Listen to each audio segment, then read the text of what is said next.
Hybrid গাড়ির ক্ষেত্রে যেহেতু ব্রেক বুস্টার একটা ভেরি ইম্পর্টেন্ট জিনিস। ইম্পর্টেন্ট, হ্যাঁ। আচ্ছা, বাংলাদেশে যেহেতু যানজট বেশি, সেই ক্ষেত্রে আপনার ব্রেকটা বেশি ধরে রাখতে হয়, বেশি ব্রেক করতে হয়, বেশি ব্রেক করতে হয়। সেই ক্ষেত্রে আপনার এটা হচ্ছে পাম্প মোটর, আর হচ্ছে এটা হচ্ছে ব্রেক বুস্টার, এটা হচ্ছে পাম্প মোটর।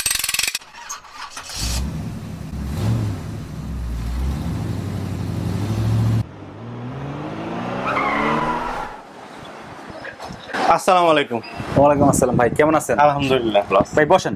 আজকে মোরসালিন ভাইয়ের শপে চলে এসেছি। আপনারা জানেন যে মোরসালিন ভাই কিন্তু দীর্ঘদিন থেকে হাইব্রিডের সাথে জড়িত, অর্থাৎ বাংলাদেশে হাইব্রিড গাড়ি আসার পরে থেকে কিন্তু মোরসালিন ভাই হাইব্রিডের সব ধরনের কাজ করে থাকে। সো আজকে চলে এসেছি সরাসরি মোরসালিন ভাইয়ের শপে, যেখানে হাইব্রিডের সবকিছু পাওয়া যায়, যেখানে আমরা দেখতে পাচ্ছি এসি সবকিছুই আছে, এসি ইলেকট্রিক থেকে শুরু করে তো হাইব্রিডের সব ধরনের কাজ করে থাকে। হাইব্রিড সম্পর্কে আজকে মোরসালিন ভাইয়ের কাছ থেকে আমরা অনেক কিছু জানবো, কি কারণে আসলে কোন সমস্যাগুলো হয়ে থাকে। মোস্ট ইম্পর্টেন্ট যে বিষয়টা সেটা হচ্ছে বাংলাদেশে অনেক হাইব্রিড গাড়ি আছে এবং হাইব্রিড গাড়িগুলোর বিভিন্ন সমস্যা হয়ে থাকে। সমস্যাগুলোর মধ্যে যারা প্রথমবার হাইব্রিড গাড়ি কিনে তাদের আসলে একটু কম আইডিয়া থাকে, তারা অনেকেই অনেক কিছু জানে না যে হাইব্রিড গাড়ির মেইনটেনেন্সের বিষয়টা। সেই বিষয়গুলো আজকে জানবো মোরসালিন ভাইয়ের কাছ থেকে, হাইব্রিড গাড়ি কিভাবে মেইনটেনেন্স করলে গাড়িটা ভালো থাকবে, দীর্ঘদিন গাড়িটা ড্রাইভ করা যাবে। মোরসালিন ভাই, আপনার কাছ থেকে যদি বলি যে হাইব্রিড গাড়ির যে সমস্যাগুলো আসলে কি কি কারণে কোন সমস্যাগুলো হতে পারে, একটু যদি ইজি করে বলেন, যারা হাইব্রিড গাড়ি ইউজ করে তাদের জন্য একটু ভালো হবে। আচ্ছা, যেরকম ধরেন সাধারণত বাংলাদেশে প্রচন্ড ব্যাটারি খারাপ হচ্ছে, হাইব্রিডের ব্যাটারি খারাপ হচ্ছে। আপনি কোন ধরনের সমস্যাগুলো পাচ্ছেন এখন বর্তমানে? ওয়াটার পাম্প খারাপ হচ্ছে, ব্রেক বুস্টার খারাপ হচ্ছে, ব্রেক বুস্টার পাম্প মোটর খারাপ হচ্ছে, আর ব্যাটারির কাছে যদি যাই আমরা ব্লোয়ার মোটর খারাপ হচ্ছে। ব্লোয়ার মোটর যদি প্রচন্ড পরিমাণে ময়লা হয়ে যাওয়ার কারণে বাতাস ঠিকঠাক মতো সার্কুলেশন করতে পারতেছে না। এই জিনিসগুলোর দাম কেমন আসলে? এগুলো বেশি দাম না, অল্পর ভিতরে হয়ে যায়। অল্পর ভিতরে হয়ে যায়। আচ্ছা, ব্লোয়ার মোটর তো চেঞ্জ করার দরকার নেই, চেঞ্জ করার দরকার আছে কি? ব্লোয়ার মোটর যদি নষ্ট হয়ে যায় সেই ক্ষেত্রে, কিন্তু ব্লোয়ার মোটর সাধারণত নষ্ট হয় না। আচ্ছা চলেন, একটা গাড়ি কাজ চলতেছে স্কোয়ার নোয়া, ব্লোয়ার মোটরটা কি অবস্থা আপনাকে দেখাবো। চলেন, যে গাড়িটা থেকে ব্লোয়ার মোটর খুলতেছে আমরা একটু গাড়িটা দেখি, মোটরটা আসলে কিভাবে এটা কাজ করে। চলেন। আচ্ছা, এটা হচ্ছে ব্লোয়ার মোটর, দেখতে তো খুবই নরমাল মনে হচ্ছে, আর এটা তো দামও তেমন বেশি হওয়ার কথা না। আর এটা নষ্ট হওয়ার কি আছে আসলে? এটা নষ্ট হওয়ার কারণ আছে এখানে অনেক প্রচন্ড পরিমাণে ময়লা জমার কারণে পাংখাটা আছে, এটা আস্তে আস্তে যখন জাম হয়ে যায় তখন ঘুরতে পারেন না, ঘুরতে পারলে যে পরিমাণে বাতাস থ্রো করা উচিত সেই পরিমাণে বাতাস থ্রো হচ্ছে না। সেই কারণে ব্যাটারিটা হাই টেম্পারেচার হয়ে যাচ্ছে, হিট হয়ে যাচ্ছে। তখন battery sell hybrid battery pack code আসতেছে। আচ্ছা, ড্যাশবোর্ডে তখন কোড আসবে? জি, তখন ওয়ার্নিং জ্বলে যাবে আর কি। আচ্ছা, মেইনস হচ্ছে ব্লোয়ার মোটরের সাথে জড়িত হচ্ছে হাইব্রিডের ব্যাটারি। জি, ব্যাটারিটা খারাপ হয়ে যাবে যদি ব্লোয়ার মোটর জাম হয়ে যায়। ব্লোয়ার মোটর জাম হয়ে গেলে এখানে এখন বর্তমানে সিএইচ এর গাড়ি কিংবা নতুন নতুন গাড়িতে এয়ার ফিল্টার সিস্টেম করছে। আচ্ছা, আর আগে যে গাড়িগুলো আছে এগুলোর ভিতরে এয়ার ফিল্টার সিস্টেম নাই, ব্লোয়ার মোটর ডাইরেক্ট জাস্ট বাতাস টেনে ডাইরেক্ট দিচ্ছে। আচ্ছা, যেহেতু এখানে ফিল্টার নাই, এই দেখেন এই ব্লোয়ার মোটরটা ভালো আছে, এই যে পাংখার সাথে অনেক ধরনের ডাস্ট চলে আসতেছে, জ্যাম হয়ে যাচ্ছে, খুব জ্যাম হয়ে যাচ্ছে।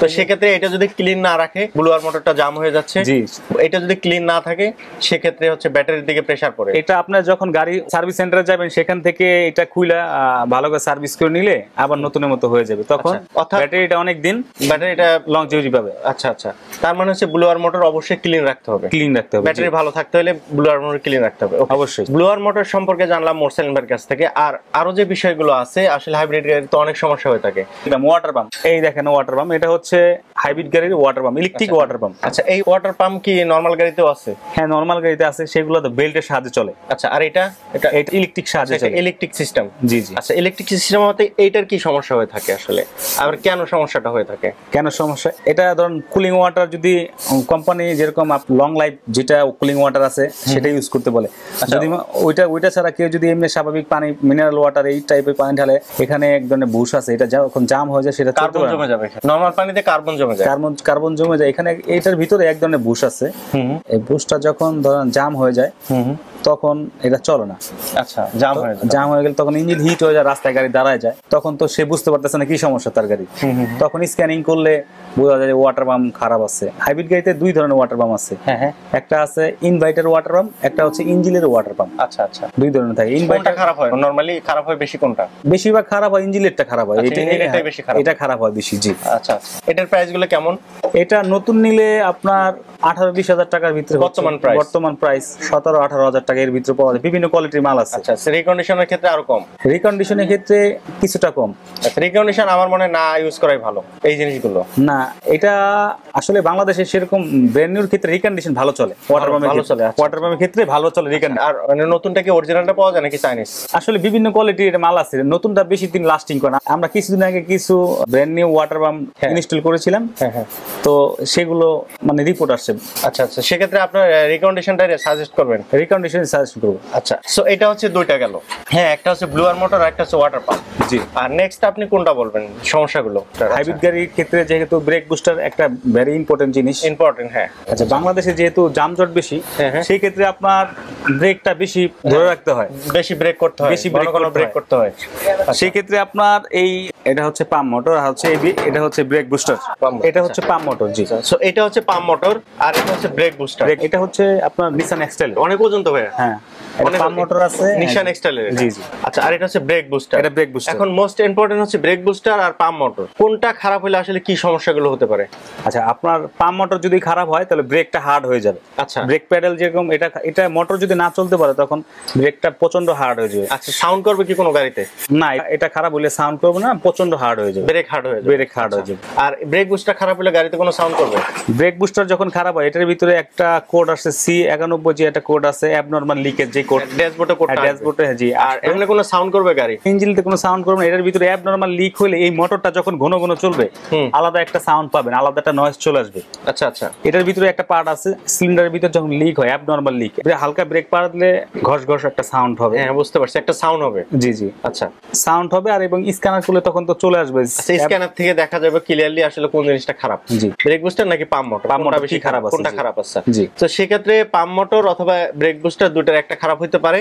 প্রাথমিকভাবে পাম্প মোটর খারাপ হয়, আচ্ছা, পরবর্তী স্টেপে আপনার ব্রেক বুস্টার খারাপ হয়। যদি এটার কাজ না করায় বা একটু সময় নেয় সেক্ষেত্রে ব্রেক বুস্টারটা খারাপ হয়ে যায়। জি। আচ্ছা, বাংলাদেশে এখন ব্রেক বুস্টারের দাম কেমন?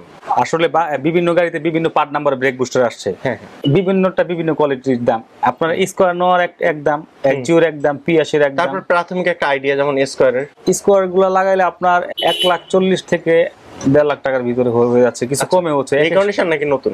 রিকন্ডিশনের ক্ষেত্রে 1,40,000 থেকে 50 এরকমের ভিতরে হয়ে যাচ্ছে। আবার অনেক সময় দাম যদি কমে আসে, বর্তমানে তো পরে খুব ঝামেলা করতেছে, আসতেছে না মাল বিভিন্ন ডিলারের কাছে বিভিন্ন রকম। আমরা যেরকম কমে যদি যখন কিনবো কমে দিতে পারবো আপনাদের। আচ্ছা, তার মানে মেন মোস্ট ইম্পর্টেন্ট হচ্ছে brake booster, water pump, pump motor, hybrid গাড়ি, ব্যাটারি। হাইব্রিড গাড়ি, ব্যাটারি, এটাই হচ্ছে মেন হাইব্রিড গাড়ির মধ্যে। জি। খারাপ হওয়ার মধ্যে এই জিনিসগুলোই খারাপ হয়ে থাকে। জি। আদারওয়াইজ আর কোনো সমস্যা নেই? আদারওয়াইজ আর কোনো সমস্যা নেই, এমনিতে আনুষঙ্গিক যা আছে সব খুব ভালো চলতেছে। আচ্ছা, সো হাইব্রিড গাড়ির ক্ষেত্রে তো পেট্রোল খরচটা খুবই কম। একই তো পেট্রোল খরচ কম, দ্বিতীয়ত সমস্যা হচ্ছে এই সমস্যাগুলো। এই সমস্যা আসলে বর্তমানে আমাদের দেশে নতুন গাড়ি ঢুকতেছে, যারা মেইনটেনেন্স খরচ এখন বুঝতেছে না, আস্তে আস্তে যখন ডিস্টার্ব হবে, ঠিক করবে, তখন তার ভিতরে একদম এক্সপেরিয়েন্স চলে আসবে। যখন আইডিয়া হয়ে যাবে তখন তার জন্য এটা আসলে খুবই ইজি হয়ে যাবে। জি। আর তখন একটু দামও কম হইতে পারে নাকি? অবশ্যই, মার্কেটে যখন মাল অ্যাভেলেবেল চলে আসবে তখন তো দাম সবাই যখন বেশি করে উঠাবে, তখন কম্পিটিশন মার্কেট চলে আসবে। ব্যাটারির ক্ষেত্রে যদি আমরা বলি যে হাইব্রিড গাড়ির ব্যাটারিগুলো এখন কেমন প্রাইস চলতেছে, কোনটা বেশি ভালো বা কোন জিনিসগুলো আপনার কাছে আছে একটু যদি দেখেন। আমাদের কাছে আপনি পাবেন রিকন্ডিশন আছে, চাইনিজ আছে, ব্র্যান্ড নিউ জেনুইন আছে ব্যাটারি। আচ্ছা, আমাদের কাছে আমি এই যে দেখা যেরকম সেল আছে, লুজ সেল আছে। আচ্ছা, এটা হচ্ছে রিকন্ডিশন সেল। 100% জাপানি রিকন্ডিশন। আপনার কাছে কি রিকন্ডিশন ব্যাটারি আছে? রিকন্ডিশন ব্যাটারি আছে হাইব্রিডের মধ্যে। আচ্ছা, চাইনিজ আছে, চাইনিজ নতুন, ব্র্যান্ড নিউ। এই ব্যাটারি ব্র্যান্ড নিউ জেনুইন আছে, ফুল সেট বিক্রি করি। জাপানিজটা ব্র্যান্ড নিউ আছে। আচ্ছা, যে কোনো গাড়িটাই সেটাও আপনার কাছে পাওয়া যাবে। জি। ব্র্যান্ড নিউটার প্রাইস এখন কেমন পড়তেছে? ব্র্যান্ড নিউ প্রাইস গুলো যেমন স্কয়ার বা একোয়া গুলো আপনার 2,40,000, 45 কিংবা 35 এরকম বিভিন্ন সময় কম বেশি হয়, প্রাইস ভেরি করে। হ্যাঁ। তার মানে হচ্ছে হাইব্রিডের ক্ষেত্রে আমরা যদি বলি হাইব্রিডের সব ধরনের মালামাল গুলো পাওয়া যাচ্ছে, ইভেন প্রাইসটা ভেরি করে সব সময়। বর্তমানে বাংলাদেশে জেনুইন ব্যাটারি আসতেছে, অ্যাভেলেবেল সবাই আনতেছে, তো জেনুইন গুলোর কোনো ওয়ারেন্টি গ্যারান্টি নাই, কিংবা অনায়াসে এগুলা 5 থেকে 7 বছর অনায়াসে আবার নতুনের মতো চলবে। হাইব্রিডের ক্ষেত্রে কিংবা এসি ইলেকট্রিকের ক্ষেত্রে হাইব্রিডের যে কোনো সমস্যা নিয়ে সরাসরি ফোন করতে পারেন মুরসালিন ভাইয়ের কাছে। মুরসালিন ভাইয়ের কাছে ফোন করলে আশা করি যে যে একটা সমাধান পাবেন হাইব্রিডের কি সমস্যা, অথবা এসি ইলেকট্রিকের কোনো সমস্যা হচ্ছে কিনা, গাড়িতে কোনো কোড আসতেছে কিনা, এই বিষয়গুলো জানতে আপনারা মোহসেন ভাইয়ের কাছে ফোন করে আরো বিস্তারিত জেনে নিতে পারেন, অথবা সরাসরি চলে আসতে পারেন মোহসেন ভাইয়ের ওয়ার্কশপে। মোহসেন ভাইয়ের ওয়ার্কশপের লোকেশন হচ্ছে 100 fit road, Madani avenue, Baridhara, Dhaka. So আপনারা ফোন করে বিস্তারিত জেনে নিতে পারেন, অথবা সরাসরি আপনার গাড়ি নিয়ে চলে আসতে পারেন ওয়ার্কশপে। আর তাছাড়া মোহসেন ভাইয়ের স্টোরে আসার পরে আমি যে জিনিসগুলো দেখলাম, এখানে দেখতেছি আমি এসি ইলেকট্রিক থেকে শুরু করে এসি কম্প্রেসার, রেডিয়েটরের কাজ, হাইব্রিড ইলেকট্রিকের কাজ, তো সব ধরনের কাজগুলো কিন্তু মোহসেন ভাইয়ের এখানে হয়ে থাকে। কেউ যদি চায় যে কিনে নিয়ে যাবে, সেক্ষেত্রে কি কিনতে পারবে? হ্যাঁ, অবশ্যই, সেটা সম্ভব। সব ধরনের অ্যাকসেসরিজ আপনারা পাবেন মোহসেন ভাইয়ের ওয়ার্কশপ অথবা মোহসেন ভাইয়ের শপে। সো এসি ইলেকট্রিকের কাজ তো আপনি করেন আপনার ওয়ার্কশপে সব সময় দেখি, আর এই যে শপ, এখান থেকে সব সময় আপনি সেল করে থাকেন, অথবা চাইলে এখান থেকে নিয়ে ফিটিং করে দেন গাড়িতে। তো সেলের ক্ষেত্রে আসলে কার কাছ থেকে নিবে? এখানে আমার ভাই বাতেন আছে, সে সব সময় এখানে বসে আর কি। বাতেন ভাই? হ্যাঁ, বাতেন ভাই। বাতেন ভাইয়ের কাছ থেকে আপনারা এখানে এসি ইলেকট্রিকের জিনিসগুলো নিতে পারবেন, কিনতে পারবেন আর কি। যদি কেউ গাড়ি নিয়ে আসতে চান বা ওয়ার্কশপে ইনস্টল করতে চান, সেক্ষেত্রে মোহসেন ভাই আছে।